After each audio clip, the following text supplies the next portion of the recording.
ఎలా పరిచయం మీ ఇద్దరికి? అంటే నార్మల్‌గా మాది గోదావరిఖని కదా కాలనీ. అవును. వాళ్ళది కూడా గోదావరిఖని. నార్మల్‌గా తను డాన్సర్. నేను డాన్సర్. అక్కడ ఉండేవాళ్ళు రవి అన్నయ్య అని చెప్పేసి వీళ్ళందరూ ఏం చేసేవాళ్ళంటే, ఒరేయ్ నీకు కరెక్ట్ పర్సన్ అంటే టోనీరా. ఇలా బాగుండేది మీ ఇద్దరి పేరు చాలా బాగుంటది, చాలా బాగుంటది అని చెప్పేసి చెప్పేవాళ్ళు. ఎవరు ఈ టోనీ ఇలా బాగుంటదని తర్వాత పరిచయం అయింది. పరిచయంలో అచ్చా, కలవక ముందే మీకు అందరూ అనేవాళ్ళ? అందరూ అనేవాళ్ళు అక్కడ ఉండేవాళ్ళు. అంటే నేను చాలా అప్పుడు ఇంకా స్పీడ్ చేసేదాన్ని అనమాట డాన్స్. సో తన స్పీడ్ కి నీ స్పీడ్ కి చాలా బాగుంటదిరా అని చెప్పేవాళ్ళు మా ఫ్రెండ్ రా. డాన్స్ పేరుగా బాగుంటది అనుకుంటే నువ్వేమో కూడా నిజం పేరు అనేసుకున్నావా? అలా ఏం కాదు కానీ ఎవరైనా అనుక అప్పుడు పరిచయం అయిన తర్వాత అలా పరిచయాలు అయ్యి అలా అలా లవ్ అయ్యి పెళ్లి జరిగింది. ఎన్ని ఇయర్స్ లవ్ చేసుకున్నారు నార్మల్గా? నా 8th క్లాస్లో అనుకుంటా. 2 years అయిందా మొత్తం love? 2 years 2 years love, 3rd year లో పెళ్ళి అయిపోయింది. మరి ఇంత లవ్ చేసుకున్నారు కదా, బ్రేకప్ అవ్వడానికి ఎందుకు రీజన్? అంటే 3 years లవ్, సడన్ గా ఒక రోజులో బ్రేకప్ ఎందుకు? అలా ఒక రోజులో కాలేదు, అది కొన్ని సిచ్యువేషన్ ఇంకా అలా అలా అలా జరిగిపోయింది. ఫీల్ అయ్యావా? అబ్బా అనవసరంగా వదిలేసానే అని? అనవసరంగా వదిలేసానని కాదు కానీ బాధపడ్డాను. చాలా రోజులు బాధపడ్డాను. అరే ఇలా కాకుంటే బాగుండేది, ఇద్దరం బాగుండే వాళ్ళం కదా, అలా బాధపడ్డాను. అంటే మీ మాటలు వింటుంటే ఎవరి తప్పు లేదు. దిష్టి కొట్టింది మాకు బాగా. అదే అంటే దిష్టి తగులుతూ విడిపోతారా? నిజంగానే విడిపోతారు, నిజంగా విడిపోతారు. ఫ్రెండ్షిప్ అయినా ఏదైనా సరే మన మీద కళ్ళు పడ్డాయి అనుకో విడిపోతాను. నమ్ముతారా ఇది? నమ్ముతాను, నేను చాలా నమ్ముతాను. ఇంకా నాకు జరిగింది కాబట్టి నేను నమ్ముతాను. దిష్టి వల్లే విడిపోయింది. ఇప్పుడు తమిళ పెట్టండి, దిష్టి పల్ల విడిపోయిన వీళ్ళిద్దరు ఎందుకయ్యా సామి ఇదంతా నాకు అనిపిస్తుంది ఇప్పుడు. ఏమైనా స్ట్రగుల్స్ ఫేస్ చేసావా విడిపోయినాక? లైక్ పెళ్ళి అయ్యాక కానీ లేకపోతే విడిపోయాక కానీ? పెళ్లిలో పెళ్ళి అయిన తర్వాత బాగున్నాం, మేము బాగున్నాం, ఇద్దరం ఈవెంట్స్ చేసుకున్నాం, లిరిన్ బాగా చూసుకున్నాం, అంత ఇక కొన్ని ఇప్పుడు అవన్నీ మాట్లాడదలుచుకోలేదు నేను, ఎందుకంటే పాతవి తవ్వేసి తన లైఫ్ బాగుంది, నా లైఫ్ బాగుంది, మధ్యలో మళ్ళీ టాపిక్స్ చేసి మళ్ళీ వెనక్కి లాగడం నాకు ఇష్టం లేదు. తర్వాత పెళ్ళి అంటే ఇంకా అయిపోయిన తర్వాత, గొడవ అయిపోయిన తర్వాత చాలా మంది చాలా రకాలుగా మాట్లాడారు నన్ను. అంటే రోడ్డు మీద నడుచుకుంటూ వెళ్ళేటప్పుడు కానీ చాలా, ఇప్పటికీ తప్పట్లేదు అది. ఇంకా లోకంలో మేము ఇద్దరమే ఉన్నాము, మా ఇద్దరికే డైవర్స్ అయిపోయినాయి, వీళ్ళిద్దరే వైఫ్ అండ్ హస్బెండ్స్, ఎవరు విడిపోలేదు అన్నట్టు చేస్తున్నారు జనాలు అయితే. నిజంగా అలా అప్పుడు కూడా అలాగే చేశారు. రోడ్డు మీద నడుతుంది అప్పుడు చేశారు.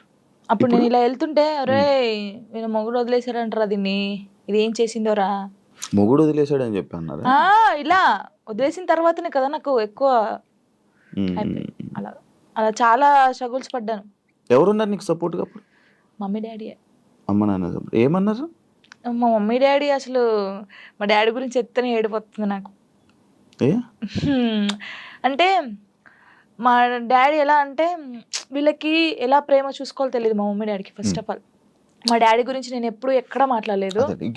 ఇక్కడ అంటే అందరూ లవ్ యూ డాడీ, ఇప్పుడు ఈ జనరేషన్ లో అప్పుడు అంటే అప్పుడు వాళ్ళకి తెలియదు. ఇప్పుడు మనం ఏడ్చినా ఎందుకు ఏడుస్తున్నావు, ఇది కావాలా, ఇట్లా ఫస్ట్ మా డాడీకి సారీ అని చెప్పాలని ఉంది గట్టిగా, హగ్ చేసుకొని. కానీ ఆయనకి ఆ ఫీలింగ్స్ ఉండవు, అంటే తెలియదు. చెప్పినా కూడా ఎందుకు ఏడుస్తుందో అంటాడు. మా మమ్మీ కూడా అంతే. నేను లవ్ మ్యారేజ్ చేసుకొని వెళ్ళిపోయినప్పుడు కూడా చిన్న మాట అనలేదు నన్ను, చిన్న మాట. ఎందుకు చేసుకున్నావు ఆయన అడగలేదు. మేమిద్దరం కలిసి ఇంటికి వెళ్ళినప్పుడు సారీ డాడీ అని చెప్పి ఇంట్లోకి వెళ్ళిపోయాం అంతే. ఎంత బాగా చూసుకున్నాడు మా ఇద్దరిని తెలుసా, ఇంత మాట కూడా అనలేదు ఎప్పుడు. నాకు ఆయన వద్దు డాడీ అన్నప్పుడు ఏమనలేదు, మళ్ళీ కావాలి డాడీ అన్నప్పుడు ఏమనలేదు. నిజంగా మా డాడీ దొరకడం నాకు చాలా అదృష్టం. ఆయన గురించి ఎప్పుడు అసలు ఎక్కడ మాట్లాడలేదు నేను, ఫస్ట్ టైం మాట్లాడుతున్నాను. ఐ లవ్ యూ డాడీ అంతే. అంటే ఒక అమ్మాయికి ఒక డాడీ సపోర్ట్ ఎంత ఉండాలో కానీ నాకు మా డాడీ ఫ్రెండే. ఇద్దరం కూర్చుంటాం, మాట్లాడుకుంటా ఉంటాం బాగా. రాత్రి కూర్చుంటారు, తాగుతా ఉంటాను, నేను పోస్తా సిట్టింగ్ చేసుకొని కూర్చొని మంచి మాట్లాడుతా ఉంటాను. మా డాడీ నాకు ఎప్పుడు ఫోన్ చేయడు, మా మమ్మీ డాడీ అసలు నాకు ఫోనే చేయరు. ఒక అమ్మాయిగా బయటికి ఇంత తిరుగుతానా అంటే వాళ్ళకి తెలియదు, ఏం చేస్తున్నావు, ఎక్కడున్నావు, అయిపోయిందా, అసలు ఫోనే ఉండదు. వెళ్ళింది చేసుకుని వస్తుంది, తనకు తెలుసు. 3 months ఒకసారి మా డాడీ ఫోన్ చేస్తే ఏడుతాను ఫుల్, స్క్రీన్ షాట్ పెట్టి స్టేటస్ పెడతాను, మా డాడీతో ఇంతసేపు మాట్లాడాను.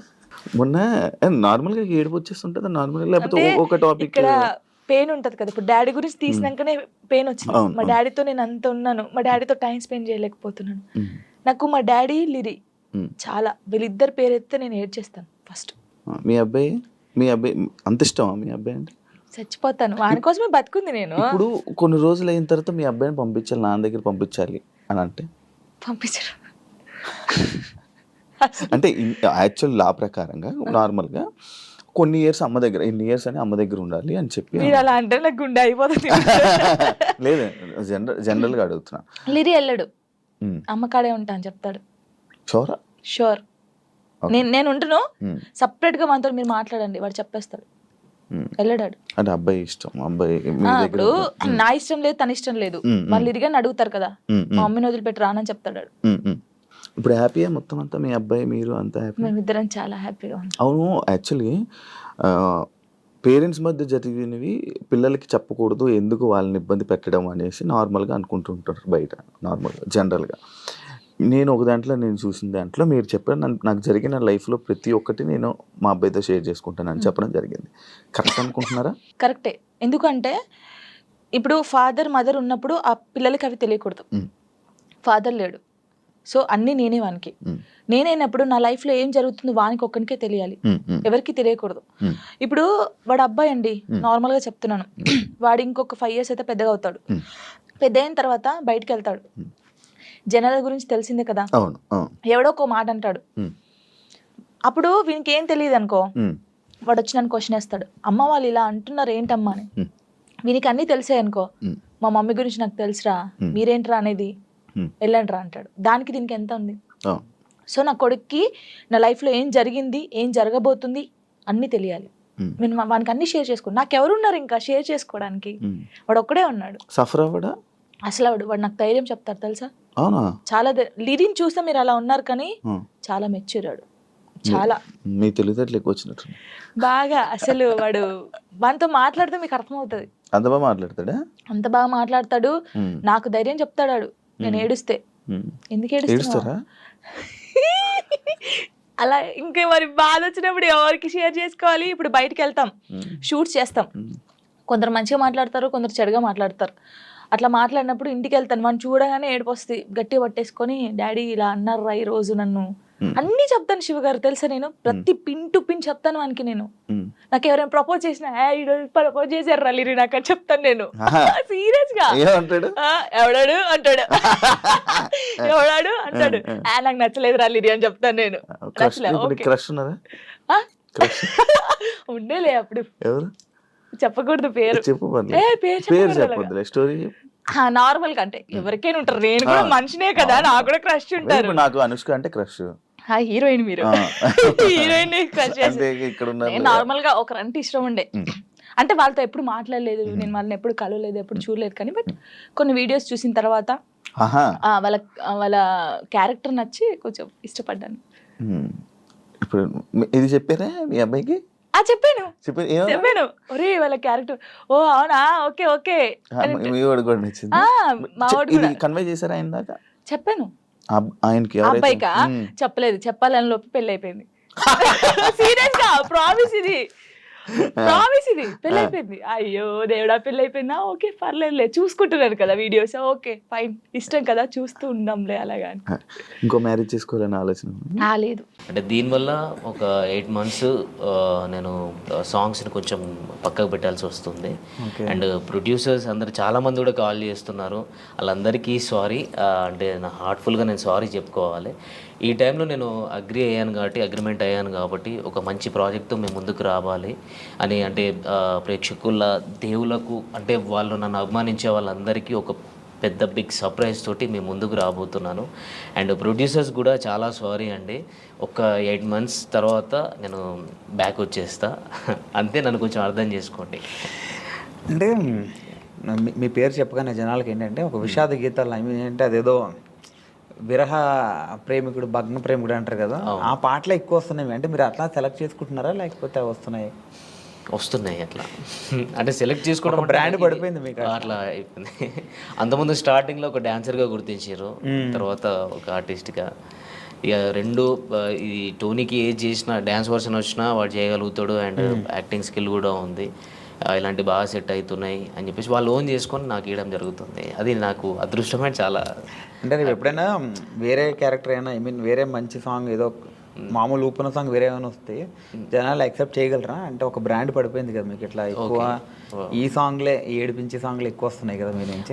అంటే నేను ఫస్ట్ డాన్సర్గా డాన్స్ తోటి స్టార్ట్ చేసిన కాబట్టి నన్ను ఏ టైప్గానైనా చూసుకోగలుగుతాను, ఏ జాయినర్లనైనా యాక్సెప్ట్ చేసేస్తున్నారు కాబట్టి నాకు చాలా హ్యాపీ. అంతే, ఇది వీడు చేయలేడు ఇది వీడు చేయలేడు అన్నట్టు లేకుండా రెండు ఈక్వల్గా వాళ్ళు నన్ను యాక్సెప్ట్ చేశారు కాబట్టి నాకు హ్యాపీ. ఓకే, మీ లైఫ్లో చాలా కష్టాలు పడ్డారు మీరు, చాలా అనుభవించున్నారు. సో అన్నిట్లోనూ నెగిటివ్ కామెంట్లు కూడా వస్తే చాలామంది ఏదో అంటుంటారు కదా. సో అలా వచ్చినప్పుడు ఎట్లా ఫీల్ అయ్యారు? నేను ఎప్పుడు అన్నీ పాజిటివ్గానే తీసుకున్నా కానీ నెగిటివ్గా తీసుకోలేదు. అంటే మనని వెనుక నుంచి ఎవరన్నా పొడిస్తే మనం అప్లేస్తామని నాకు తెలుసు. అంటే మన గురించి మనకు తెలియనప్పుడు ఎంతమంది అన్నా బ్యాక్ సైడ్ మాట్లాడుకుంటారు మనతోటి, మన రిలేషన్షిప్ అంటే మనతోటి ఉండి ఫ్రెండ్షిప్ చేసినప్పుడు నేనంటే ఏంటిదని తెలిసినప్పుడు వాళ్ళు అలాంటివి చేయరు. కాకపోతే ఆ కామెంట్స్ని నేను ఎప్పుడైనా కానీ పాజిటివ్గానే తీసుకున్నా, ఎప్పుడు బాధపడలేదు. అంత బాధపడి అంత పెద్దగా ఏం పెట్టలేదు కామెంట్స్ కూడా, లైట్. బాగా బాధపడిన క్షణం? బాగా బాధపడిన క్షణం అంటే మనిషి జీవితంలో హ్యాపీ ఉంటుంది, అట్లా సాడ్ కూడా ఉంటుంది, చాలాసార్లు జరుగుతుంది. కానీ మన మైండ్లో ఒకటి రిజిస్టర్ అయిపోయి ఉంటుంది కదా. అంటే నేను లైఫ్లో ఒకటి మనం ఎప్పుడైనా కానీ ఒకటి అనుకుంటాం, ఇట్లా ఉండాలి, ఒక ఫ్యామిలీతో ఉండాలి, ఇది అని నేను ఒక పెద్ద కోట కట్టుకున్న తర్వాత ఒకటేసారి కూలిపోయింది. అది కొన్ని రోజులు స్ట్రగుల్ ఫేస్ చేసిన, అంతకు మించి బాధ దాని తర్వాత కూడా నేను లైఫ్లో నేను అనుభవించలేదు. అదొకటే బాధ. మళ్ళీ ఇప్పుడు కలవాలనిపించలే మళ్ళీ ఈ టాపిక్. Okay okay. అంటే ఏదైనా ఇప్పుడు బ్యాక్ వెళ్తే అది నేను మార్చుకోవాలి నా లైఫ్లో ఏదో ఒక థాట్ ఉంటుంది కదా, అట్లా ఏముంది మీ లైఫ్లో? దేవుడు ఇచ్చిన ఒక లైఫ్లో దేవుడు ఎటు వెళ్ళాలో అనేది డిసైడ్మెంట్ చేస్తాడు. మనకు అప్ అండ్ డౌన్స్ అనేది జరుగుతూనే ఉంటుంది. దెబ్బ తాకితేనే మనకు దాని వాల్యూ తెలుస్తుంది. దాన్ని నేను మార్చుకోవాలని అనుకోవట్లేదు. నేను దెబ్బ తినాలి ఎవ్రీ టైం. ఇప్పుడు కూడా నేను ఎప్పుడు స్ట్రైట్గా వెళ్ళాలని లేదు, అప్ అండ్ డౌన్స్ తోటే వెళ్ళాలని నా లైఫ్ అనుకుంటున్నా. అంతే, మార్చుకోవాలి ఇది మార్చుకోవాలి అది మార్చుకోవాలని లేదు. మనం ముందు ఏమైనా గోల్ పెట్టుకుంటే దాన్ని స్ట్రైట్గా ఫాలో అయ్యి దాన్ని కరెక్ట్ రీచ్ కావాలి. ఇది మాత్రం చేసుకోగలగాలి. కానీ మన లైఫ్ని మార్చుకోవాలంటే ఈ గోల్నే మనం ఏదైతే అనుకున్నామో ఆ సక్సెస్తోనే మార్చుకోవాలి. అంతే. అంటే డాన్సర్ టు యాక్టర్ అయ్యారు, ఇప్పుడు ఆర్టిస్ట్ అయ్యారు కదా. అవును. సో డాన్సర్ నుంచి ఆర్టిస్ట్గా టర్న్ అవడానికి మీరు చాలా స్ట్రగుల్ ఫేస్ చేస్తుంటారు కదా. ఎందుకు అలా వెళ్ళడం, ఇక్కడ బాగుంది కదా అని చాలామంది చెప్పుంటారు మీరు. సో ఎందుకు ఇట్లా ఎలా అంటే డాన్సర్ నుంచి యాక్టర్గా అంటే ఇట్లా ఎందుకు చూస్ చేసుకున్నాను అంటే, డాన్సర్ అంటే బేసిక్గా యాక్టర్ అనమాట. అంటే డాన్స్ అంటే అది స్క్రీన్ వెనకాల ఉండి కొన్ని ఉంటాయి కదా, అట్లా కాకుండా మొత్తం మీ మీదే నడుస్తుంటుంది మొత్తం ప్రతిదీ. అంటే ప్రతి అక్కడ ఏంటంటే ఎమోషన్ అన్నది అంత పట్టించుకోండి. మీరు కొరియోగ్రాఫ్ చేస్తారు అంత బాగా, ఇక్కడ ఎమోషన్ అంతా చాలా ఉంటుంది కదా, ఆర్టిస్ట్గా కూడా చూస్తుంటారు కదా. సో కష్టం అనిపించిందా లేకపోతే? లేదు, నాకు చిన్నప్పటి నుంచి ఆర్టిస్ట్ అంటే యాక్టింగ్ కానీ డ్యాన్స్ కానీ చాలా ఇష్టం. అట్లనే చిన్నప్పటి నుంచి ఉంది. ఒక డాన్సర్గా అంటే ఫస్ట్ ఆఫ్ ఆల్ డాన్సర్గా ఒక గుర్తింపు తెచ్చుకున్నాం కాబట్టి అది ఉంది. నాకు కూడా ఎప్పుడైనా ఇలాంటి క్యారెక్టర్ చేయాలి, ఇట్లా ఉండాలి, ఇది చేయాలి, మనం ఒక డాన్సర్గా కాకుండా ఒక యాక్టర్ కూడా ప్రూవ్ చేసుకోవాలని నాకు చిన్నప్పటి నుంచి ఉండే. ఆ ఛాన్స్ నాకు వచ్చింది, చేసుకున్నాను. గుర్తించారు ఆడియన్స్, అంటే జనాలు కూడా నన్ను యాక్సెప్ట్ చేసారు. హ్యాపీ. మీకు ఎవరంటే బాగా ఇష్టం? ఈ డాన్సర్స్లో బాగా ఇష్టం మీకు? డాన్సర్స్లో ఎవరు బాగా ఇష్టం? డాన్సర్స్లో డాన్స్ చేసే వాళ్ళు ప్రతి ఒక్కరికి ఇష్టం. అంటే ఇన్స్పిరేషన్ ఒకళ్ళు ఉంటారు కదా, అలా ప్రభుదేవ్ మాస్టర్, చిరంజీవి గారు. ఓకే, అట్లా. సో అందుకే ఆయనలాగా మీరు ఆర్టిస్ట్ అయ్యారు, డైరెక్టర్ అవుతారా మళ్ళీ? ఆయన కూడా డైరెక్టర్ కదా. డైరెక్షన్ స్కిల్స్ ఉన్నాయి, డైరెక్షన్ చేసేది నేను. ఏవైబి ఆర్ట్స్ అనే యూట్యూబ్ ఛానల్లో నేను అంతకుముందు 2018లో వర్క్ చేసినప్పుడు అందులో ఒక వరల్డ్ ఫేమస్ లవర్ అని, అప్పుడే world famous lover Vijay Devarakonda గారిది రిలీజ్ అయింది. ఆ టైంలో నేను అదే టైటిల్ మీద వరల్డ్ ఫేమస్ లవర్ అని చెప్పేసి ఒక షార్ట్ ఫిల్మ్ చేసిన. అంటే డైరెక్షన్ కానీ, స్టోరీ రైటింగ్ కానీ, సాంగ్స్ కూడా రాయడం కానీ, ఇవన్నీ నాకు చిన్నప్పటి నుంచి ఇష్టం, ఇంట్రెస్ట్ అంతే. ఇక ఓకే, ఫీల్డ్లోకి రాకముందు ఏం చేసేవారు? అంటే ఈ ఫీల్డ్లో అంటే నేను చిన్నప్పటి నుంచి డ్యాన్సర్ని, అండ్ నా స్టడీ ఇంటర్లోనే స్టాప్ చేసేసిన. ఇంటర్ తర్వాత నాకు డ్యాన్స్ మీద ఇంట్రెస్ట్ కాబట్టి డైరెక్ట్ ఫిల్మ్ ఇండస్ట్రీకి వచ్చేసిన. ఓకే, అంటే ఫ్రెండ్స్ ద్వారా. ఇంటర్ తర్వాత మీకు ఇంట్రెస్ట్ ఉంది, ఇంటర్ తర్వాత ఇక్కడికి వచ్చారు కదా. అవునండి. ఈ ఫిల్మ్ ఇండస్ట్రీకి రావడానికి ముందు, ఈ ఇంటర్ అయిపోయిన తర్వాత మీరు ఎలా రావాలనుకున్నారు? లైన్ ఎక్కడ దొరికింది? అంటే ఫ్రెండ్ ద్వారా మగధీర Day 2 డ్యాన్స్ అని ఉండేది ఆ టైంలో. Aata and challenge challenge and Dhee and Magadheera dare to dance ఇప్పుడు 3 జరుగుతూ ఉండే అప్పుడు షూట్స్. ఇది ఛాలెంజ్ అనేది మా టీవీలో వచ్చేది, డి అనేది ETV, Magadheera dare to dance Zee తెలుగులో వచ్చేది. మా ఫ్రెండ్ వచ్చేసి రెగ్యులర్గా చేసేవాడు అందులో. నన్ను మా ఫ్రెండ్ ఏం చేసిండు, సాగర్ ఆయన పేరు, ఆయన తీసుకెళ్ళాను అనమాట. నువ్వు డ్యాన్స్ బాగా చేస్తున్నావు కదరా, నువ్వు కూడా సైడ్ డాన్సర్గా చేసేవరా కంటెస్టెంట్స్ తోటి అని చెప్పేసి తీసుకొని వచ్చిండు. నందు మాస్టర్తో చేసినాం మేము. దాని నుంచి మెల్లగా శోభన్ మాస్టర్ అని చెప్పేసి హైదరాబాద్లో ఉండదు దిల్సుఖ్ నగర్లో, ఆయన రాకేష్ మాస్టర్ని పరిచయం చేయించిండు. మన రాకేష్ మాస్టర్ ఉన్నారు కదా, ఆయనను పరిచయం చేయించి ఇట్లా స్టూడెంట్స్ ఉన్నారు మాస్టర్, మీ దగ్గర పెట్టుకోండి, ఈవెంట్స్ కానీ ఏమైనా ఉన్న వాళ్ళు అన్నీ చేస్తారు అని చెప్పనంటే, వాళ్ళ తరపు నుంచి మేము బోరబండలో ఉండే అప్పుడు రాకేష్ మాస్టర్ గారు. అప్పుడు అక్కడికి వెళ్ళి అట్లా స్టార్ట్ అయింది. అక్కడ నుంచే మాస్టర్ అంటే చాలా మాస్టర్ దగ్గరనే నేర్చుకున్నాను. నాకు ఒక డాన్సర్గా నేను డ్యాన్స్ చేయగలుగుతాను కానీ ఎక్స్ప్రెషన్స్ అవన్నీ నాకు తెలిసి ఉండేవి కాదు. 2008, 2009లో నేను ఇక్కడ ఇంద్రలోక్ కాంప్లెక్స్లో ఉండేది. అప్పుడు బోరమండ నుంచి ఇక్కడికి ఇంద్రలోక్ కాంప్లెక్స్కి వచ్చినాం అనమాట, ఇంద్రానగర్ దగ్గరికి. అక్కడ ఇన్స్టిట్యూట్ మాస్టర్ ఓపెన్ చేసారు, అక్కడ ఒక 1 year వర్క్ చేసినాం కావచ్చు. ఆ టైంలో నాకు డ్యాన్స్ తప్ప ఏం తెలిసేది కాదు. అన్ఎక్స్పెక్టెడ్ అంటే ఆయన ప్రతిరోజు ఒక క్లాస్ తీసుకున్నట్టు, అసలు డ్యాన్స్ చేస్తే డ్యాన్సే కాదు ఎక్స్ప్రెషన్స్ ఉండాలి, అలాంటివి నేను ఆయన దగ్గర చాలా నేర్చుకున్నా. ఇప్పుడు మన మధ్యలో లేరు కాబట్టి, అండ్ ఆయన తరపు నుంచే నేను యాక్టింగ్ అనేది కొంచెం నేను చూస్ చేసుకున్నా, ఇట్లా ఉంటుంది ఇది ఉంటుందని. ఒక డాన్సర్గా నేను తెలుసుకున్నది ఆయన దగ్గరనే, రాకేష్ మాస్టర్ దగ్గరనే. అంటే కొరియోగ్రాఫర్గా సినిమాల్లోకి వెళ్ళకుండా మళ్ళీ ఆర్టిస్ట్గా టర్న్ అయ్యారు కదా మళ్ళీ. అంటే ఆ టైంలో 2009లో Gemini TV 31st night event చేసినాం. నాకు ఒక 10 days బాగా స్ట్రగుల్, అంటే ఎక్కువ స్టేన్ అయిపోయింది, ఫీవర్ వచ్చేసింది. ఇక్కడ నుంచి సిక్ అయిపోయి ఇంటికి వెళ్ళిపోయినా. ఇంటికి వెళ్ళిన తర్వాత ఇంట్లో వాళ్ళు పంపించలేదు. అప్పటికి ఆ లోపు ఒకవేళ 2009లో ఉండేది ఉంటే నాకు సైడ్ డాన్సర్ కార్డ్ తీసుకున్నట్టు. అప్పుడు షారోన్ అన్న ప్రెసిడెంట్గా ఉండే. ఆ టైంలో నీకు ఇప్పిస్తా అంటే పాల్ మాస్టర్ని చాలామంది వచ్చేవారు అప్పుడు రాకేష్ మాస్టర్ దగ్గరికి. నేను ఎక్స్పెక్ట్ చేయలేదు, కానీ ఇంట్లో వాళ్ళు కొంచెం స్టాప్ చేసారు, నీకు హెల్త్ పరంగా బాగాలేదు అనేసరికి అక్కడనే ఉండిపోయి ఇన్స్టిట్యూట్ పెట్టుకోవడం జరిగింది. ఇన్స్టిట్యూట్ పెట్టుకొని మెల్లగా అట్లా అయిపోయింది. అట్లనే డాన్సర్గా ఉండి ఒక ఆర్టిస్ట్గా ఈ యూట్యూబ్లోకి నేను అన్ఎక్స్పెక్టెడ్గా వచ్చిన. నాకు అంటే డైరెక్ట్ మూవీస్లోకి వెళ్ళాలి అన్నట్టు ఉండేది. అంటే నాకు డైరెక్ట్ టచ్ అక్కడికి వెళ్ళిపోయినా. రాకేష్ మాస్టర్ తరపు నుంచి నేను ఏదో మూవీస్లోకి వెళ్ళాలి, మూవీస్లో కొరియోగ్రాఫర్ కావాలి, డాన్సర్ కావాలి అనే థాట్ నుంచి కొన్ని మధ్యలో డిస్టర్బెన్స్ల వల్ల స్టాప్ అయిపోయి అక్కడనే మా ఊరు గోదావరికి అని అక్కడనే స్టాప్ అయిపోయినా. అక్కడ స్టాప్ అయిపోయి అన్ఎక్స్పెక్టెడ్గా ఒక సిచ్యువేషన్ జరిగింది, అటు నుంచి ఇళ్ళకు రావడం జరిగింది.